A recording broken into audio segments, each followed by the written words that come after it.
Hello good morning everyone. देखिए इस बार जो अलाइड एग्जामिनेशन का मेंस हुआ था जिसमें जनरल स्टडीज का मेंस है, उसके अंदर काफी सारे सवाल थे जो हम लोग क्लेम भी कर रहे हैं कि देखो टेस्ट से बहुत सारे सवाल तो लोगों की किताबों से, हमारी भी किताबों से आते ही हैं। जो आसान सवाल होते हैं वो हमेशा स्टडी मटेरियल से आ जाता है। तीन लेयर के अंदर हमने अपने स्टडी मटेरियल को डिजाइन किया जो कंप्लीट स्टडी मटेरियल है। एक तो है कुछ चंद किताबें, 12 किताबें हैं, एचएस के अंदर भी हैं, अलाइड के अंदर भी। वो किताबों से बेसिक सब्जेक्ट्स कवर होता है, उनके ऊपर रखा जाता है कि अब इन जो किताबें हैं या जो क्लासरूम कोचिंग भी जिसको बोलते हैं, उससे पेपर थोड़ी क्वालिफाई होता है। इवन चाहे सिविल सैप का ज्वाइन कर लो, ऐसा नहीं कि सिविल सैप का क्लासरूम मटेरियल जो है बहुत एक्सेप्शनली हाई होगा। चाहे हमारी क्लासेज हो, चाहे दिल्ली के कोई बेस्ट आईएएस एकेडमी की क्लासेज हो, पेपर 70% ही क्लासरूम कवर करके देती है। 70% से पेपर क्वालिफाई नहीं होता है। हमें चाहिए इसी के ऊपर एड ऑन करके 30% और कैसे वैल्यू एड की जाती है। सेकंड लेयर हमारी होती है जिसको बोला जाता है value addition course. Value addition course में इस बार भी हमने अलाइड एग्जामिनेशन के लिए पढ़ाई, जिसके अंदर 500 क्वेश्चन हम लोगों ने डिस्कस किए और उनके आंसर्स भी दिए है ना, पीडीएफ फॉर्मेट में दिया, उनको समझाया भी है। उस वैल्यू एडिशन कोर्स में काफी सारे वो बच्चे थे जिन्होंने इस बार अलाइड एग्जामिनेशन लिखा है। इसी के ऊपर एक तीसरी लेयर आती है जिसको बोलते हैं हम लोग टेस्ट सीरीज। तो तीन लेयर में हम अपने कंटेंट को डिजाइन करते हैं। एक क्लासरूम प्रोग्राम होता है, वैल्यू एडेड कोर्स होता है, तीसरी होती है टेस्ट सीरीज। इसके अलावा बहुत सारा कंटेंट मेंस का जो क्वेश्चन आंसर फॉर्मेट में होता है वो होते हैं हमारी मेंस क्वेश्चन बैंक। इस बार भी काफी सारे सिलेक्टेड बच्चे जो एचएस के अंदर सिलेक्ट हुए, उन्होंने वो मेंस क्वेश्चन बैंक लिया भी हुआ था और यूट्यूब के ऊपर उसको प्रमोट भी किया है। तो ये हमारे एरियाज हैं जिससे हम बोलते हैं कि 360 डिग्री इस पेपर को अटेम्प्ट किया जाता है। इस बार जब अलाइड एग्जामिनेशन हुआ भी तो बहुत सारे ऐसे विद्यार्थी, जैसे कहां से हमें पता चलता है, जो हमारी स्टूडेंट जो है पेपर देकर आए।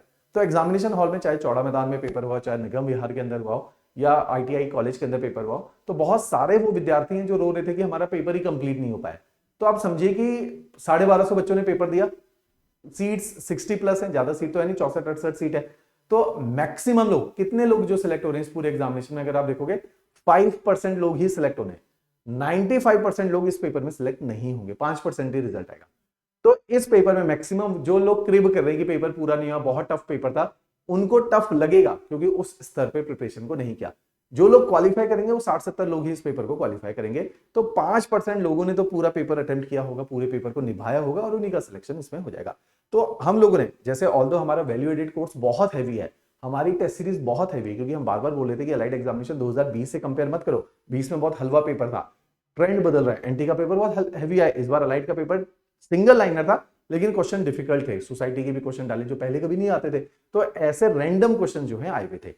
फिर भी काफी सारे क्वेश्चन अलग अलग, पीयूष सर ने अपनी इकोनॉमी के बनाए, हितेश सर ने हिस्ट्री के बनाए, अमन मैम ने बताया कि टेस्ट सीरीज, क्योंकि अमन मैम देखते तो उन्होंने बताया कि कौन कौन से एरियाज जो है टेस्ट सीरीज के अंदर कवर किए गए थे। ऐसे ही अलग अलग फैकल्टीज ने अपने अपने डोमेन को कवर किया। मैं ज्योग्राफी पढ़ा रहा हूँ, एनवायरमेंट पढ़ा रहा हूँ, डिजास्टर मैनेजमेंट पढ़ा रहा हूँ। तो मेरे डोमेन से जो क्वेश्चन है, जो हमारे वैल्यू एडेड कोर्स से आए, जो हमारी टेस्ट सीरीज से आए, या कुछ एक बड़े हलवा से सवाल थे, सिंगल लाइनर क्वेश्चन थे, जैसे सॉइल का डिस्ट्रीब्यूशन जिसको हम डिस्कस करेंगे, जो हमारे ऑलरेडी क्लासेस में कितने सारे फ्री यूट्यूब सेशन के ऊपर या इजीली क्लासेस में पढ़ाया गया वो वाले क्वेश्चन थे। तो सारे ही क्वेश्चन वो थे जो कहीं ना कहीं हमने सीधे टच, इनडायरेक्टली भी नहीं बोला मैं, डायरेक्टली टच किए हुए थे इन वन और दी अनदर मटेरियल, क्योंकि हमारा स्टडी मटेरियल बहुत विस्तृत है।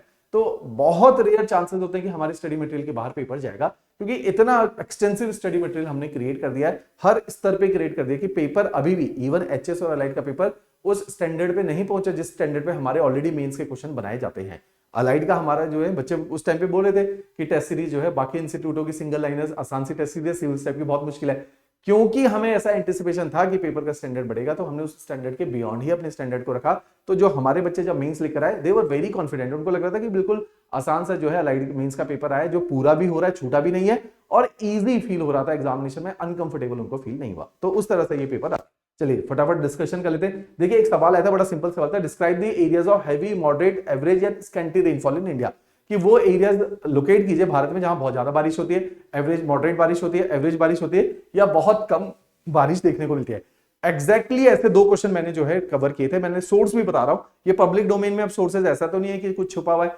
सोर्स है हिमाचल प्रदेश की टेस्ट सीरीज 2024 की, उसके अंदर एग्जैक्ट क्वेश्चन देखो, examine the rainfall distribution pattern in India. Distribution जब पैटर्न की हम बात करते हैं तो यही बात करते हैं, हैवी, मॉडरेट, एवरेज और स्कैंटी रेनफॉल के पैटर्न को लोकेट करते हैं। एग्जैक्ट उसी नेचर का क्वेश्चन। ऐसे ही एक और क्वेश्चन देखिए, एक क्वेश्चन ही था अकेला, एक और क्वेश्चन मैंने बनाया था, इसमें उसका स्नाइपर शायद लगाया नहीं है, अगले क्वेश्चन में लगा रखा होगा। तो एग्जैक्ट इसी नेचर का क्वेश्चन। तो जब हम रेनफॉल के डिस्ट्रीब्यूशन पैटर्न को बोल रहे हैं तो सबसे पहले एक इंट्रोडक्शन आएगा। किसी भी क्वेश्चन को बिना इंट्रोडक्शन के चालू नहीं कर सकते, 8 और 12 नंबर में इंट्रोडक्शन की गेम है। तो इंट्रोडक्शन लिखेंगे, हाँ भाई जो है भारत के अंदर अनइक्वल डिस्ट्रीब्यूशन ऑफ रेनफॉल है, and this unequal distribution of rainfall is driven by host of factors like latitude, like altitude, like locational factor और टेम्परेचर। इन सारे फैक्टरों के ऊपर डिपेंड करती है कि कहां पे किस तरह से बारिश होगी। और भारत पे औसतन बारिश जो है 1178 सेंटीमीटर की रेनफॉल हमें देखने को मिलती है, और पूरे भारत के अंदर 119 सेंटीमीटर की रेनफॉल पूरे साल के अंदर होती है। इसी के साथ जब डिस्ट्रीब्यूशन ऑफ रेनफॉल बताएंगे तो हम बताएंगे areas of heavy rainfall. Heavy rainfall में हम कहते हैं कि भाई वो इलाके जहां पे 125 सेंटीमीटर से अधिक रेनफॉल, 200 सेंटीमीटर से अधिक रेनफॉल है, उनको एरियाज ऑफ हाई रेनफॉल बोलते हैं, जिसके अंदर वेस्टर्न घाट, मेघालय प्लेट्यू, अंडमान निकोबार, लक्षद्वीप आइलैंड, ये वो एरियाज हैं जो areas of high rainfall consider किए जाते हैं। उसके अलावा बताएंगे भाई एरिया ऑफ मॉडरेट रेनफॉल, जो कि rain shadow side of Western Ghat होगी, जो कि ईस्टर्न घाट्स हैं, जो कि सतपुड़ा रेंज है ना, जो कि विंध्याचल रेंज है, इनके हाई राइज एरिया बस्तार प्लेट्यू, छोटा नागपुर प्लेट्यू, ये एरियाज ऑफ मॉडरेट रेनफॉल की कैटेगरी में आते हैं। उसके बाद एरियाज ऑफ एवरेज रेनफॉल वो होता है जो भारत के मैक्सिमम पार्ट में एवरेज रेनफॉल होती है, जहां पे ट्रॉपिकल डेसिडियस फॉरेस्ट हमें देखने को मिलते हैं, पतझड़ वाले पेड़ देखने को मिलते हैं। एवरेज रेनफॉल है, एवरेज रेनफॉल का मतलब है where rainfall lie between 75 centimetre.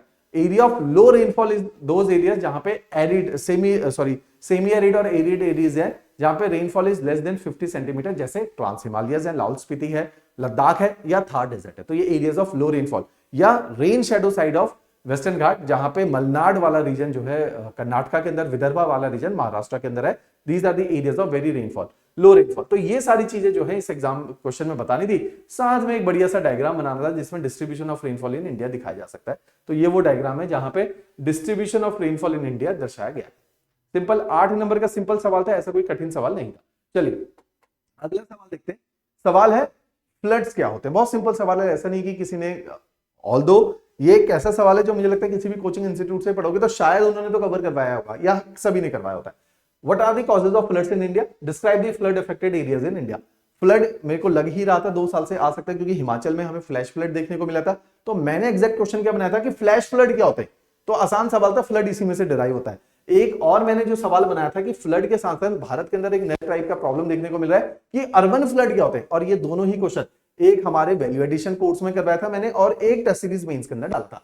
Exactly वैसा ही नेचर का क्वेश्चन यहाँ पे हमें देखने को मिलता है दोनों के अंदर से, जिसके अंदर ये क्वेश्चन आया। तो फ्लड को हम डिफाइन करेंगे, भाई फ्लड क्या है, जहां पे अचानक से पानी का स्तर बढ़ जाए, चाहे ज्यादा बारिश होने से हो जाए, चाहे डैम फेलियर होने से हो जाए, चाहे क्लाउड बर्स्ट से आ जाए, या इम्प्रॉपर इम्पेयर्ड ड्रेनेज की वजह से पानी इकट्ठा हो जाए, उसको फ्लड की कैटेगरी में बोलेंगे। आईएमडी की परिभाषा लिखेंगे और फिर कुछ एक नेचुरल कॉजेज, कुछ कॉजेज ऑफ फ्लड बताएंगे, जिसमें कुछ नेचुरल है, कुछ एंथ्रोपोजेनिक है, और एग्जांपल्स लिखेंगे। देखो examples will make the difference, तो जितने अच्छे आप एग्जांपल कोट करोगे उतने ज्यादा मार्क्स आपको मिलने की संभावना है। तो यहां हम एग्जांपल्स कोट करेंगे कि ये वो सारे एग्जांपल हैं जहां फ्लड देखने को मिलते हैं, और कुछ एग्जांपल जैसे 2013 का उत्तराखंड फ्लड, मुंबई फ्लड, मीठी रिवर 2005 का फ्लड, या अगर आप बताओगे हिमाचल का लास्ट ईयर का जो मंडी में और कुल्लू वाला फ्लड है उसका भी यहाँ पे मेंशन किया गया है। तो ये अलग अलग प्रकार के करंट के साथ रिलेट करते हुए फ्लड के एग्जाम, तो ये सवाल आया था। और सवाल देखिए, तो सवाल बहुत सिंपल है, कहीं ना कहीं टेस्ट सीरीज के अंदर, वैल्यू एडिशन के अंदर बहुत इजीली कवर्ड है। पीयूष सर ने भी अपनी वीडियो डाली थी जिसमें उन्होंने पढ़ाते हुए अपने स्नाइपेट्स लेके देखे कि कहां पे जो है उन्होंने क्वेश्चन को कवर किया। फिर एक डायग्राम आएगा इस क्वेश्चन में जिसमें फ्लड एरियाज ऑफ इंडिया को हम लोग लोकेट करेंगे कि कौन कौन से एरियाज हैं जहां पे ये फ्लड इंडिया के अंदर आते हैं। चलिए एक क्वेश्चन बड़ा सिंपल, हमने कई जगहों पे इसको कवर किया हुआ है और अलग अलग रूम में कवर किया गया, डिफिकल्ट पार्ट कवर किया गया, बेसिक सा सवाल आ गया कि भारत की सॉइल्स के बारे में बताइए और उनके डिस्ट्रीब्यूशन को डिस्टिफाई कीजिए। तो आप बताओगे कि सॉइल की परिभाषा क्या होती है, फिर आप बताओगे भारत में ICAR Indian council of agriculture research के अनुसार 8 प्रकार की भारत के अंदर सॉइल देखने को मिलती है, और इन 8 प्रकार की सॉइल के बारे में आप बताओगे, एक एक सॉइल की विशेषता बताओगे, लास्ट में एक डायग्राम डालोगे कि ये डायग्राम है भारत में distribution of soil in India, ये रहा वो डायग्राम। क्लियर हुई बात? तो इस तरह से हमने चीजों को कवर करके चलना था। आसान है। तो ये क्वेश्चन आए हुए थे पेपर में, ये जो क्वेश्चन आए हुए इनकी पीडीएफ फाइल आपको नीचे जो है हमारे टेलीग्राम में डिस्क्रिप्शन लिंक दे रखा है। जो बच्चे पहली दफे देख रहे हैं तो टेलीग्राम को ज्वाइन कीजिए, वहां पे ये पीडीएफ फाइल मिलेगी, पीडीएफ फाइल को गो थ्रू कीजिए, सारी फैकल्टीज की पीडीएफ फाइल मिलेगी। इसी से आपको पता चलेगा किस तरह से रेलिवेंट कंटेंट बहुत इंपॉर्टेंट इस एग्जामिनेशन को क्वालिफाई करना। सब कुछ पढ़ने से पेपर नहीं निकलता है, रेलिवेंट पढ़ने से पेपर निकलता है। तो civil step is known for giving relevant content, जिससे हमारा सिलेक्शन रेट भी लगातार इंक्रीज हो रहा है। राइट, चलिए थैंक यू।